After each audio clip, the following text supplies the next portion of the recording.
Hi friends, இன்னைக்கு முட்டைகோஸ் use பண்ணி போண்டா எப்படி பண்ணலாம்னு பார்க்கலாம். வீடியோக்குள்ள போறதுக்கு முன்னாடி நீங்க இந்த சேனலை சப்ஸ்கிரைப் பண்ணலனா வீடியோ கீழ இருக்க ரெட் கலர் சப்ஸ்கிரைப் பட்டனை பிரஸ் பண்ணி சப்ஸ்கிரைப் பண்ணுங்க. பக்கத்துல இருக்க பெல் பட்டனும் கிளிக் பண்ணுங்க. 1 கப் அளவுக்கு கடலை மாவு அதாவது பஜ்ஜி மாவு, 1/4 டேபிள்ஸ்பூன் மஞ்சள் தூள் ஆட் பண்ணியிருக்கேன். 1 டேபிள்ஸ்பூன் மிளகாய் தூள். உங்களுக்கு தேவையான அளவுக்கு காரம் சேர்த்துக்கோங்க. தேவையான அளவு உப்பு. ஒரு பெரிய வெங்காயம் பொடியாக கட் பண்ணி ஆட் பண்ணுறேன்.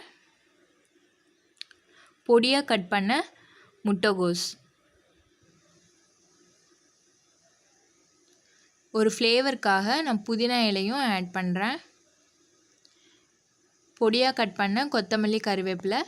இதை ஜஸ்ட்டு மிக்ஸ் பண்ணிக்கோங்க. மிக்ஸ் பண்ணிவிட்டு கொஞ்சம் கொஞ்சமாக தண்ணி சேர்த்து இதை நல்லா திக்காக மிக்ஸ் பண்ணி வச்சுக்கோங்க.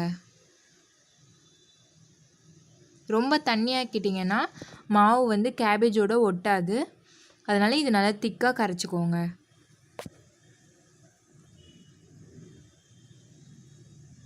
பாருங்கள், இந்த பதத்தில் இருக்கணும். இதை ஃப்ரை பண்ணுறதுக்காக ஒரு கடாயில் தேவையான அளவு எண்ணெய் சேர்த்துருக்கேன். எண்ணெய் ஹீட் ஆனதுக்கப்புறமா நம்ம கேபேஜை வந்து ஃப்ரை பண்ணி எடுத்துக்கலாம். இந்த மாதிரி ரவுண்ட் ஷேப்லேயும் பண்ணலாம், அப்படி இல்லைன்னா வடை மாதிரி தட்டியும் ஆட் பண்ணலாம்.